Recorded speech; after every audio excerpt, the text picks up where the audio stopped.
Chapter 58. Chapter 50. Quite obviously, Dumbledore never returned to Hogwarts. We can't just throw Albus Dumbledore into your creepy murder cave, Lake Tom. Why not? Eliza did, however. She found her court where she left them, draped across the sofa in the common room. Astoria was asleep curled up next to Daphne, who was clutching Draco's hand.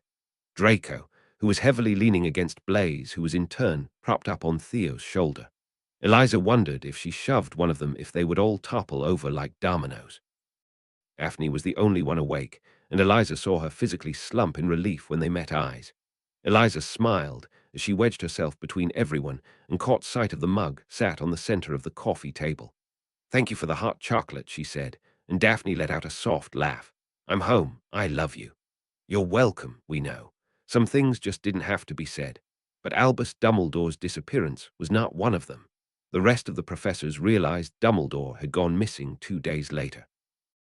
And then it had hit the papers. Dumbledore missing. Dumbledore on the run. Dumbledore rejoining Grindelwald. Eliza may admittedly have something to do with the last one. It was all anyone could talk about. That the infamous headmaster had ran away out of shame, had retreated before he was thrown into Azkaban. Even Rufus Scrimgeour, the minister himself, didn't bother searching for the truth.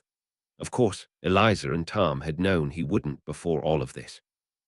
The man had despised Dumbledore. Why would he bother searching for his enemy when he could simply profit instead?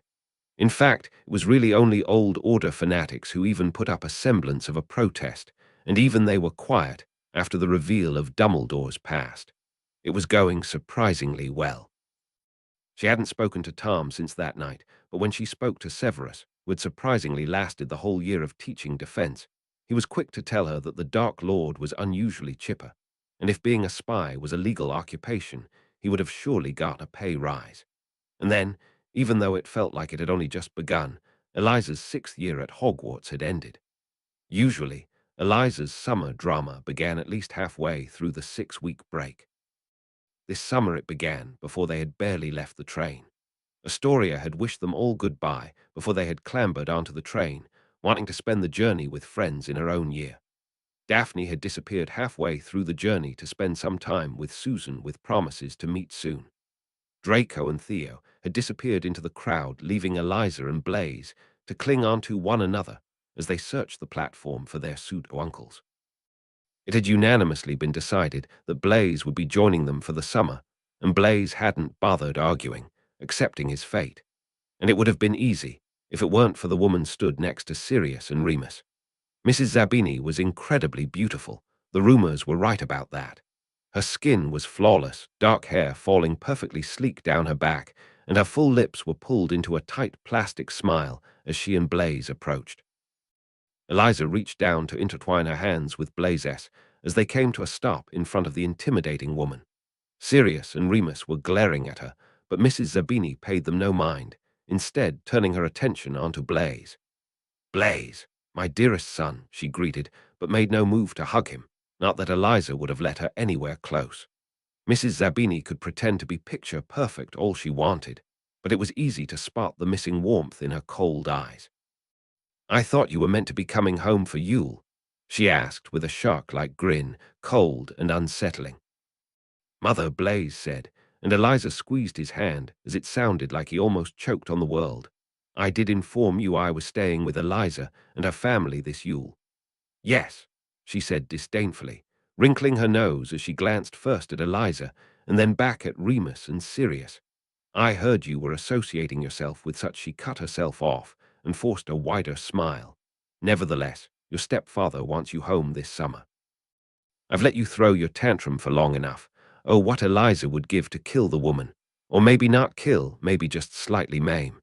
She felt Blaise tense beside her, saw him square his shoulders as he met his mother's eyes. "No." "What do you mean, no?" The woman practically snarled before trying to compose herself, returning to her false poised dignity. "I told you to come home." "I think you'll find Lady Zabini," came Remus' calm voice, as he and Sirius looped around so they were both stood behind Blaise. Eliza smiled smugly up at the woman, as Sirius wrapped his arms around the both of them, and Remus smiled with all the false pleasantry and patience of a man who'd had to sit through a Hogwarts staff meeting. "I think you'll find Blaise is coming home," Remus said, "He's coming home with us," Mrs. Zabini scoffed, and she could have been considered the most beautiful woman in the world until that masquerade fell away. Her face twisted, eyes sharpened, and she was still beautiful, yes, but Eliza could see why Blaze had always seen her as a monster over a mother. "Blaze, put an end to this foolishness right now. I raised you better than this. You didn't," Blaze cut in. Blaze was usually the smooth talker of the group. It was jarring to hear his voice sound so ragged. "Raw, you didn't raise me. You just taught me to look after myself." "So that's what I'm doing," he finished, and took a step back so he was even closer to Remus and Sirius. Mrs. Zabini let out a near-on growl, evidently not caring about the spectators that were casting their eyes over their strange little group. "You are my son, and I demand that you come home. It's my legal right." "Well, actually," Sirius chimed in brightly, mischief shining in his eyes, "I think you'll find that Blaze is 17, and as such legally an adult.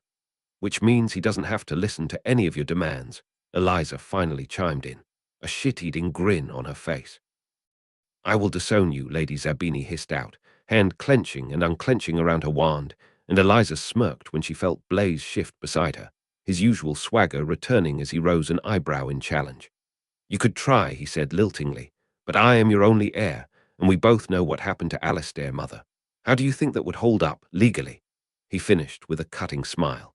A tense silence settled over their whole group until eventually Mrs. Zabini let out a loud huff. She stalked away, stiletto heels tapping furiously against the pavement as she strutted towards the apparition point. She didn't once look back. Eliza felt Blaze slump in relief when the woman finally left, and Eliza found herself smiling when Remus threw his arm over her shoulders, as well bringing them all in for a sort of group hug. "Let's get home, shall we?" Remus said then, and Eliza laughed softly when Blaze let out a barely audible please. The summer holidays had officially begun. Summer proceeded in its usual chaotic fashion. Deciding that the summer weather this year was too nice to waste, Sirius proposed that once again they went holidaying around Britain, this time with a confused but happy Blaze. They had beach days and nights out, and Eliza and Remus couldn't stop giggling over Blaze's mystified expression when he was first confronted with an ice cream van.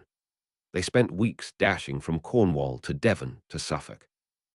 They visited the Lake District, and when they were sure no one was looking, Eliza and Sirius shifted into their animagi forms and started chasing each other through the mountains and by the lakes. By mid-July they had made a pit stop in Manchester, the music capital as Sirius described it. Not that Eliza could really disagree.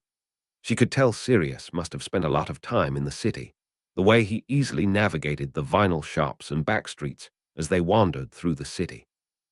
Apparently, he used to drag her father down here for concerts, and Remus always had to help them get back when they were too drunk to call the night bus. And then the sequel to Jurassic Park was released. What was that? Sirius screeched as they all stumbled out of the printworks, blinking in the face of the bright city lights after sitting in the dark cinema. What was with that plot? "Sequels are always worse, Padfoot. You know this," Remus commented, shaking his head over Sirius' dramatics. But Sirius protested. "But Jurassic Park. I thought it would be different." "You shouldn't have," Eliza said with a smirk as they wandered past the brightly lit fountains. "It was still a good film, though. The velociraptors were cool," Blaze said eventually, shoving the last of his popcorn into his mouth before chucking the empty carton into a nearby bin. "So cool." Sirius didn't stop complaining about the T-Rex until they returned to Grimald, just in time for Eliza's 17th birthday. Eliza had already said she didn't want any big celebration, and when she thought Sirius and Blaze were still scheming, she then threatened them both to make sure that they didn't do anything too extravagant. As long as she had her family with her, that was more than enough for Eliza. Eliza woke up to Creature. The old elf was stood grumpily in her room, snapping his fingers to wake Eliza up from her sleep. Groggily pushing herself up, Eliza stared at the elf in confusion as she tried to bury herself in her blankets again. "What's wrong, Creature?" Eliza murmured, and Creature let out a little huff. "The mutt is waiting outside little mistress' door with a bucket of water and a bag of feathers." Creature warned before he sent her a little glare. "Breakfast will be ready in 20 minutes. Don't be late." And with that, he left her room with a pop. Eliza really did love that elf. Quickly getting ready, Eliza threw on some jeans and a jumper she swears must have been Theo's at some point.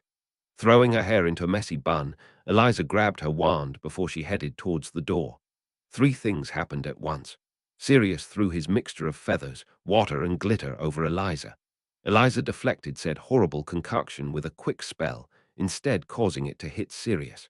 From out of nowhere, Blaze appeared and pushed her into Sirius anyway. Eliza let out a yelp as she fell into Sirius, the two of them crashing to the floor, feathers falling around them in an unholy mixture of glitter and water. "Happy birthday," Blaze cheered. Eliza flipped him off with as much dignity as she could muster. They were still on time for Creature's birthday breakfast, which truly was the only thing that counted. As the day progressed, more and more people dropped by. She spent the afternoon alone with Blaze, Remus, and Sirius, setting up traps around the house for their unsuspecting guests, much to Creature's chagrin. Theo showed up first, his grandfather stopping at the door to wish her a quick happy birthday. Daphne soon followed, and Eliza watched in amusement as she shoved Astoria back through the flue when she tried to follow Daphne through it. Narcissa swanned through the door, dismantling the trip wire she and Sirius had carefully set up in front of it before Lucius and Draco followed through as well. Eliza grinned widely, happy to have everyone here, and was about to start heading for the dining room when the flue lit up again. Staring at it in confusion, Eliza turned to face Sirius. "What did you do?" "I didn't do anything," Sirius yelped. "I kept it between us lot, just like you threatened." Eliza was just about to express her doubt some more when voices started flooding through the flue. "For fuck's sake, we can't all go through at the same time." "Well, if you just let me go through first, we wouldn't be having this problem. Do you even have the right address?" "Course it's the right address, you twats." One by one more, and more people started toppling out of the flue. Eliza watched in bewilderment as Severus stepped through first, followed by Barty, and then inexplicably Gemma, Aaron, and Roman alongside the Weasley twins. "What?" Eliza could only breath out in complete and utter confusion. What the fuck? Language, at least 5 different people chastised, but Eliza couldn't care beyond her current mystified state. "Don't worry, dearest Ellie. We won't be staying long. Don't care me that." Eliza had barely got out before the Weasley twins dumped a giant bag in her arms, probably full of magic and mischief, judging by the despairing look Severus had on his face. "It's not every day you turn 17, Fred said, slinging an arm over her shoulder and bringing her in for a side hug, which Eliza begrudgingly accepted. "We decided to pop by and give our benefactor a proper birthday gift." Eliza hugged them back, just slightly, and laughed softly when she heard Blaze's muttered complaints from the other side of the room. "She gets birthday gifts, and I get blackmail. Perfect." Eliza was evidently not the only one who had heard Blaze's complaints, because Fred and George sprang away from Eliza to reappear at Blaze's side, with matching devilish grins on their faces. "Don't worry, little Zabini, we have something for you too," George said, dropping a silver pin into Blaze's hands. "It'll turn you invisible," Fred explained, "so you can hide from your latest conquests.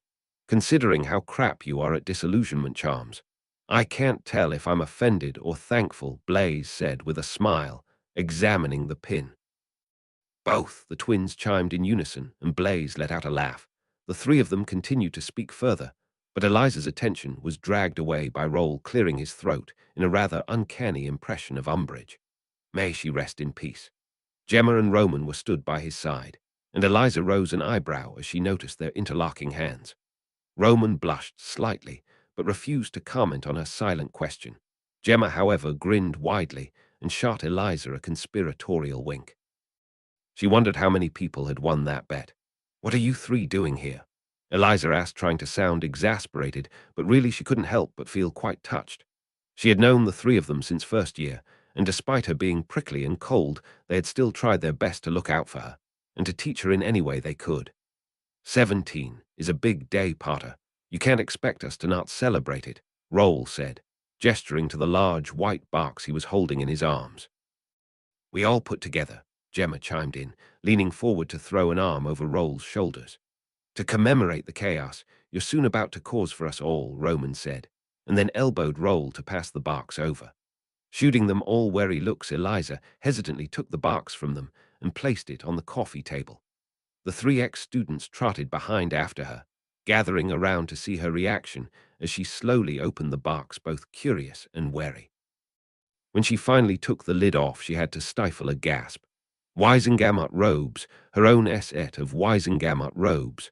The dark purple shimmered slightly in the lighting, and when Eliza ran a hand over the fabric, she felt her eyes widen in surprise. Is this acromantula silk? Roll finished with a smirk. Why, yes, yes it is. Eliza could only gawp as she studied the rest of the robe. There was small silver detailing around the sleeves, and if Eliza looked closely enough, the pattern looked a bit like antlers, the stag from the Potter crest. We know you'd like to make an entrance, Roll said, and we knew you'd want it to be flashy. No need to thank us, Gemma continued. We know we're amazing already. Eliza could only stammer out a thank you, and after a few seconds of warring herself, managed to bring the older Slytherins in for a hug. It was a short, and still Eliza felt horribly tense, but judging by the wide smiles the three of them sported when Eliza let them go, she knew it was worth it. Just don't drag us into whatever chaos you do cause, okay? I'm hoping for a pay rise, Roman said warningly, and Eliza let out a little laugh. Ah, so this isn't a present, is it? It's a bribe. Once a Slytherin, always a Slytherin, Gemma said with a grin before she grabbed Roman and Roll, herding them back to the fireplace, ushering Fred and George with her as she passed by. But we've intruded long enough. We'll leave you to celebrate with your family. No, Sirius whined loudly. Let the Weasleys stay. There's too many Slytherins here.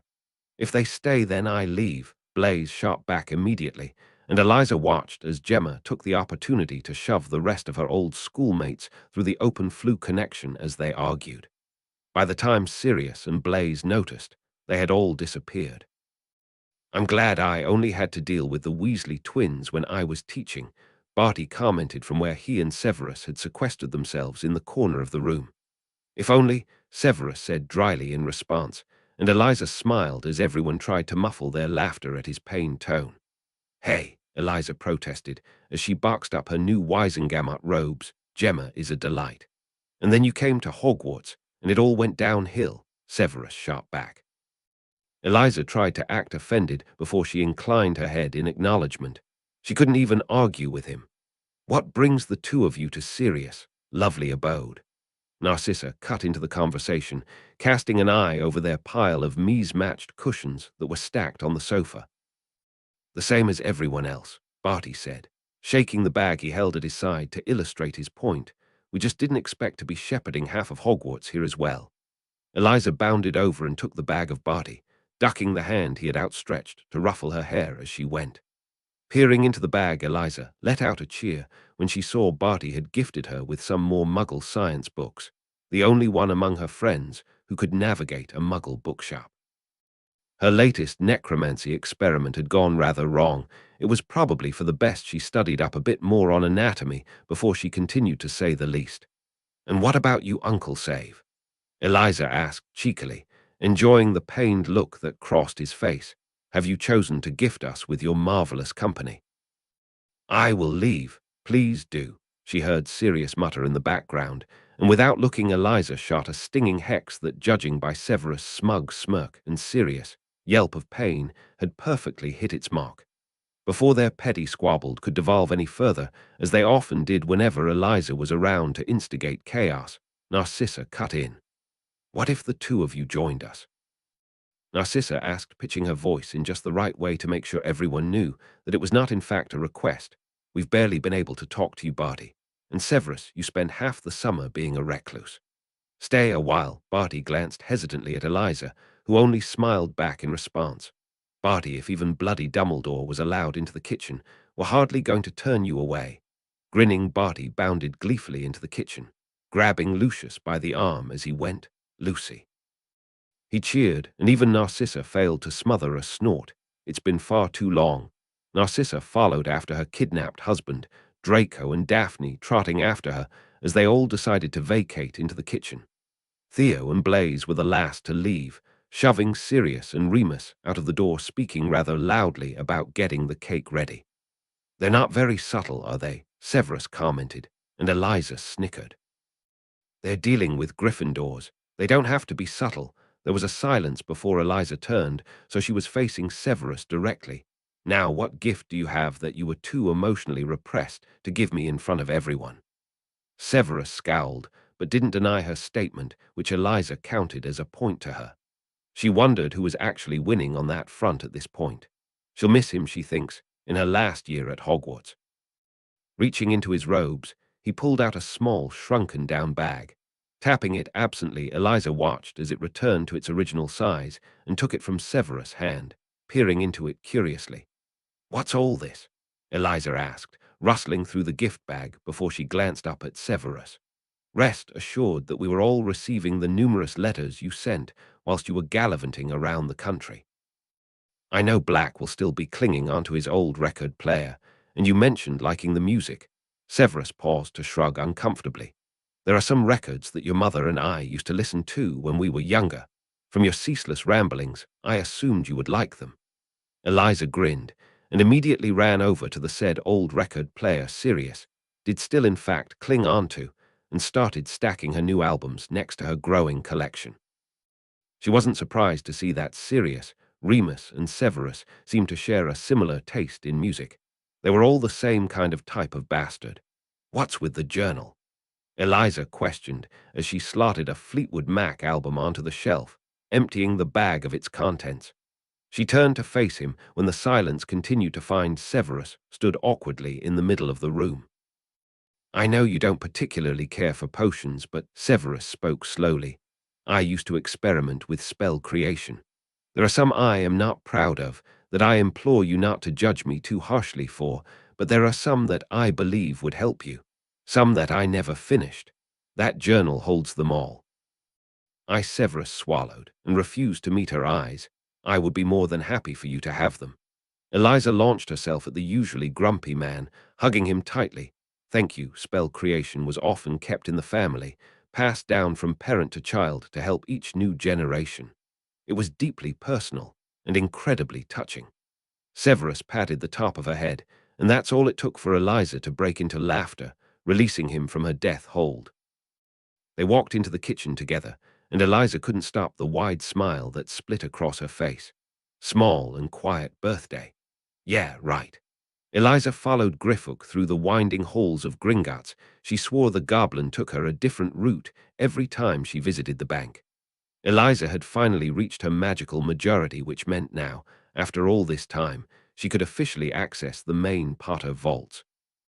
The day after her birthday, she flew over to Diagon and immediately headed towards the bank and was greeted by Griffook, who knew, after so many years of her visiting, exactly just what she wanted. "Your vault, Heir Potter, or should I say Lady Potter?" "Not quite yet, Griffook," Eliza said back with a grin that Griffook returned. It truly wouldn't be long now until she could claim her place on the Wisengamot. It was just unfortunate the way her birthday fell. The Wisengamot had a meeting at the end of every month. Eliza had just missed the July one, and now would have to wait until the last date of August to claim her seats before returning to Hogwarts for her 7th year the next day. But she still had enough time to cause a stir. Griffook opened the vault for her, the door grinding noisily in the near-deafening quiet of the underground. Tipping his head once Griffook stood to the side, allowing Eliza her privacy as she finally stepped into her vault. As she finally claimed her family's legacy. The room was full to the brim of gold, which was in all honesty to be expected. As well as being purebloods, the Potters were a long line of traders and inventors. It made sense that they would be filthy rich. It wasn't the gold that Eliza was truly focused on, however. Every inch of the vault seemed to be scattered with assorted clutter, files and books and brooms, letters and daggers and jewels. She truly didn't know where to look first, blinded as she was by the garish red and gold tapestries slung all over the walls. It seemed most Potters were Gryffindors through and through. She wandered around near on, overwhelmed by the sheer amount of history she was surrounded by. Objectively, she knew she was a Potter. But before Sirius, she had never had a family, and her parents had been nothing but nameless figures. The Potter name meant something to her, of course it did, but it had never truly had meaning. Not like it did now, surrounded by her family history, the family tree on the wall, the relics from the lives they had all lived that brought her to where she was now. She carried their legacy, and she would not let them down. Opening up the bag she had brought with her, Eliza started packing up anything that interested her, planning to lug them back to Grimmauld Place so she could study them later. Scanning the shelves, Eliza smiled in triumph when she found the books on family magic. Books on Animagi transformation, which would have been useful a year back, advanced transfiguration, spell creation. Just as the Blacks specialized in dark magic and mind magic, the Potters seemed to specialize in transfiguration and defense. Eliza gleefully shoved the books into her bag, taking a pretty dagger as she went, and traveled deeper into the vault. The space at the back of the vault wasn't covered by the garish Gryffindor tapestries, and instead was illuminated by bluebell fire that flickered softly as Eliza approached. The only thing in the corner was a large, ornate wooden table, covered in scrolls and tomes that seemed older than half of the vault combined. It was when she caught sight of the Deathly Hallows symbol scrawled onto a piece of parchment that Eliza knew she was in the right place. Shoving aside a few scrolls, Eliza perched herself on the edge of the table, sorting through old books and scrolls, and almost cheered. Necromancy books, a whole stack of them. Grinning, Eliza shoved them into her bag, swearing she'd read them all the second she returned home. Hopping off the table, Eliza had just one last thing to collect from her vault before she could be on her merry way. The keys to Potter Manor, her ancestral home. Slinging her bag over her shoulder, Eliza headed back to the front of the vault, recalling that she had spotted them near the entrance. The keys rested in a bowl near the entrance, alongside something else that she had missed before. It was a sealed envelope resting inside the bowl next to the golden keys. For Eliza, she was honestly tempted to leave it, to just take the keys and leave without reading the letter, without ever knowing what her parents wished for her to hear. Eliza picked up the keys but found herself hesitating. She was many things, but she had never been a coward. Picking up the letter, Eliza slid down to the floor of the vault, back pressed against the wall as she opened up the piece of parchment. Two different sets of handwriting greeted her, scrawled across the parchment, and Eliza couldn't help but take a shuddering breath. Dear Eliza, if you're reading this, then I'm sorry. I'm so sorry that I couldn't be in your life, sweetheart. I'm sorry I couldn't see you grow up or see you off to Hogwarts or be a mother to you. I'm sorry because if you're reading this, then I died. I hope you ended up with Sirius, or even Severus if he pulls his head out of his arse. Merlin, I'd even let the Malfoys take you, or the Weasleys. But most of all, I hope you grow up happy, darling. I hope you grow up happy, and I hope you grow up hearing every day how much your father and I loved you. I hope you live a life outside of war. I hope you're loved. Because you deserve to be, my Eliza, no matter your house or your friends or your actions. I don't know what world is waiting for you, but I hope it's a safe one. And if it isn't, then well, I hope you do whatever it takes to make it out the other side. And know that I'll be watching over you, and know that I'll be so proud. I love you, sweetheart, no matter what happens. Dear Prongleset, Teehee. Next section of the letter read in chicken scratch writing, your mum is trying to learn how to knit currently. She wants to make a house scarf for when you finally get to Hogwarts. She's currently butchering the red and gold wool, which is quite lucky. I have a bet with Remus that you'll end up in Slytherin, the amount of biscuits you've conned out of us, Prongslet. You're going to be such a mischief maker when you grow up. And if you're reading this, then I'm not around to tell you that myself. And I don't think your mum and I are going to make it out of this one, Prongslet, and I can only apologize. But you're a Potter and an Evans. You're going to be one of the most amazing kids alive. And I don't care what you do, okay? Even if you have to be raised by that greasy git Snape. I've done things I'm not proud of, Prongslet, so I don't want you to ever think we'd be ashamed of you. For you, Eliza, we'd do anything. There's so much we want to say to you. We could both spend hours writing this all out, but we'll try and keep this short, sweetheart, because hopefully you'll never have to read this. But if you do, here's some rules. Friends can become family if you find the right ones. Treasure them always. Never mix fire whiskey and pepper up potion. You're allowed to skip one class every month. Take time for yourself. The invisibility cloak will be a lifesaver, trust me. I solemnly swear that I'm up to no good. You'll know this eventually. Don't trust Dumbledore. There's more to this war than you know, sweetheart. I hope it's over before you have to live through it. You're an Evans as well as a Potter, which means you won't be able to use the flu network. Just learn to apparate early. Your first kiss will be a letdown. Trust your mother on this. There's a recipe for the best hot chocolate you'll ever taste in the first drawer in the kitchen of Potter Manor. Your grandma made it, and it has yet to be beaten. Lastly, know that we love you, and no matter what, we'll be proud to have you as our daughter. Much love, Mum and Dad. And what the hell was she supposed to do with that? Eliza held the parchment in an almost white-knuckle grip, tracing over her father's chicken scratch and her mother's loping handwriting with her eyes. Two people she had never known, that had died for her, that had loved her, speaking to her from beyond the grave after 16 years of silence. They had been heartless strangers who had left her at the Dursleys, faceless heroes, when she had began Hogwarts, her pseudo-parents' best friends when she finally made herself a family. But they had always been dead. They'd never seemed real. Not in the way that Theo still mourned the loss of his mother, or Blaise sometimes wondered and stressed and worried over his father. So why did this stupid letter somehow infuriatingly make a difference to her? Why, after all she had done, all she was going to do, was she suddenly reading about anything to do with James and Lily Potter? We love you. We're proud of you. Eliza scoffed as she pushed herself off the floor, grabbing the keys and striding towards the exit, roughly shoving the crinkled parchment into her pocket. She had work to do. Eliza did find a recipe for hot chocolate in the kitchen of Potter Manor. Blaise had left to visit the Weasley twins for the day, giving Eliza a hug and ruffling her hair before he left. Sirius and Remus decided they weren't letting her go to the manor alone, not when it was her first time visiting it. The estate had been closed off from everyone for years. Apparently, when her grandparents had died, the wards closed around the manor. Her parents already had the small house in Gordix Hallow and had elected to stay there under the protection of the Fielders charm, and since their death, no one had been able to access the unplottable manor since. Until Eliza. "Are you sure about this, pup?" Sirius asked again as they stood in front of the large, ornate doors of the manor. "This is my ancestral home, Sirius. It's about time I reclaimed it." Eliza shot back, not for the first time, and without waiting for either of their responses, shoved the key into the lock. The second Eliza turned the key, a faint thrum echoed throughout the building, and Eliza shivered slightly as a familiar power flowed through her, powerful and bright and strong. The door swung open with an ominous creak.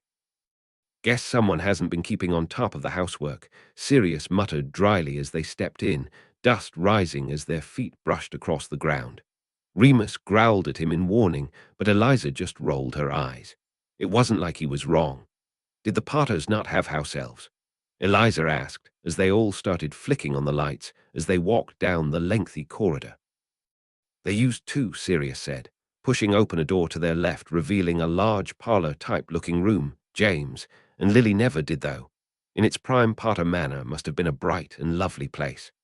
The furniture was grand, a plush gold rug with nice cream walls, an ornate fireplace and large mahogany staircases. The offices were cozy and the bedrooms ridiculously big. The dining room had enough room to fit Eliza's whole house, and the kitchen did indeed have a recipe for hot chocolate buried beneath old letters and photos and reminders. But most of all, Potter Manor felt empty. Eliza couldn't imagine growing up in such a grandiose place, surrounded by elegance and sophistication. Grimmauld wasn't small by any means. It was mismatched and chaotic, and sometimes they were all still surprised by a jinxed floorboard or hexed curtains, but it was home. This place, it was a monument to a childhood Eliza never had. She had left Sirius and Remus downstairs.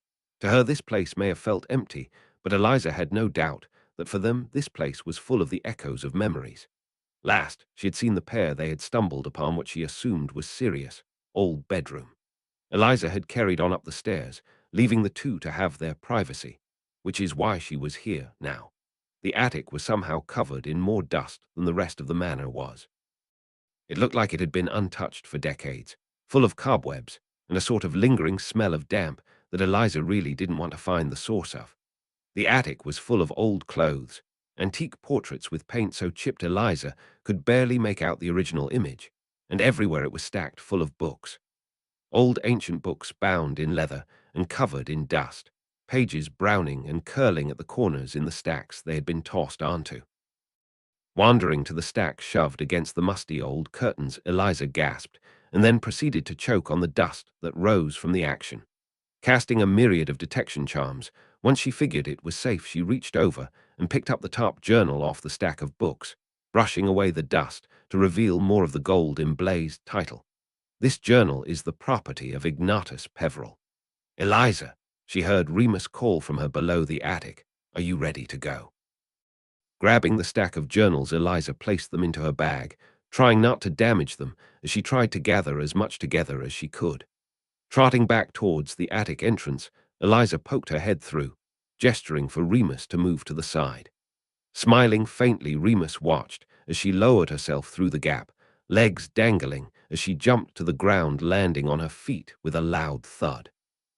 Sirius was stood to the side, lurking in the doorway, and even from here Eliza could see his eyes were suspiciously bloodshot. Shooing Remus towards the door, Eliza started making her way out of the empty Potter manor. Let's get going, shall we? Do you think you'll want to be coming back? Sirius asked, voice somewhat croaky, and Eliza shook her head, hiking her bag further up her shoulder. I already have a home. I have no need to come back here. Sirius threw an arm over her shoulders, and Eliza pretended that he wasn't holding on tighter than usual, pretended that she didn't lean into his familiar comfort. She would take Grimald over the manor any day. Are you ready? Yes, Sirius. Do you remember everything? Yes, Sirius. Do you have Merlin? Eliza cut him off with a drawn-out groan. Anyone would think I'm going to war. You're going to war, Eliza. Blaze, cut in. You're involving yourself in politics. And we all know that people who step into the ministry never make it out. Sirius continued dramatically, and Eliza leveled them both with a deadpan glare. It'll be fine, Essie stressed, sliding her wand into the holster on her arm as she adjusted her Wisengamot robes. The older Slytherins really had gone all out for her birthday. Even the cut of the robes was different to the traditional disgusting ones. The deep purple fell to just above her knees, and she had used the black family crest pin Draco had gifted to her in second year to clasp it close. It made her statement perfectly. She was new and young and bright, and most of all she was going to bring Seahange. This was going to be the liveliest Wisengamot session since Tom claimed his seat. I'll be back in time for tea. Eliza tossed over her shoulder as she stepped into the flue, just catching Sirius, muffled, you better, before she came stumbling out of the other side. Dusting herself off, Eliza glanced around the busy and humming auditorium. It was almost overwhelming, the hustle and bustle of the ministry during the day, and so when Eliza spotted a familiar, infuriating face in the crowd, she couldn't help but breathe a sigh of relief. Slipping through the crowd, Eliza approached Tom, who was leaning against the wall, glamoured eyes watching the flue arrivals, instead of noticing Eliza sneaking up behind him. Why, Lord Gaunt, she exclaimed, overly jovial, fancy seeing you in the ministry today. Tom didn't flinch, but Eliza knew by the slight glare she received that he had been caught by surprise anyway. Eliza, he greeted, a small smile on his face. I see you're here, and ready to cause chaos. Obviously, she shot back without missing a beat. I have to say those robes do wonders for you. Tom wrinkled his nose in disgust as he looked down at the disgusting Wisengamot uniform. Eliza knew how much it must pain him to be caught dead in them. Glancing back at her, Tom arched an eyebrow, looking at her own robes. I think you'll be the first person to ever grace the Wisengamot chamber with robes that are actually decent, he commented, and Eliza twirled around, robe obnoxiously swishing about her. How did you manage it? Gemma, Erin and Roman all pulled together for my birthday. I honestly think it was more bribery than a gift, but I'll still take it. I'd love to bribe away your never-ending chaos, Tom drawled, and Eliza shot him a shit-eating grin. You couldn't even if you tried. I know, he muttered quietly. Merlin, do I know? Eliza laughed slightly before she spotted Lucius in the crowd, making his way to the Wisengamot chamber with a somewhat grimace on his face, possibly bracing himself for the painful meeting they were all about to sit through. Well then, Eliza said brightly, shall we, Lord Gaunt? I believe we shall, Lady Potter, he replied with a small smirk on his face, and together they strode across the atrium. Perhaps Sirius wasn't too far off in his dramatics. The next war was about to begin. Eliza waited by the doors of the chamber, listening as everyone took their places, and Scrimgeour, who had taken over the role of the chief warlock, called for order. Now, before we commence, does anyone have anything to discuss? He called, his voice echoing throughout the room. Silence fell, and Eliza took that as her cue. Striding through the doors, Eliza let a smirk cross her lips as she came to stand in the center of the room. Murmuring began to pick up throughout the room, but Eliza merely stood straighter, meeting Scrimgeour dead in the eyes. "I'm here to claim my seats," she declared, enjoying the muffled gasps that erupted around the room. "I think you'll find," Scrimgeour said gruffly. He hadn't been a fan of her since she had rather rudely declined being the ministry's pet spokeswoman, "that you have to be 17 to even be eligible to claim your seat, Miss Potter." "Well, I think you'll find that it's Lady Potter actually, Minister," Eliza said with false pleasantry.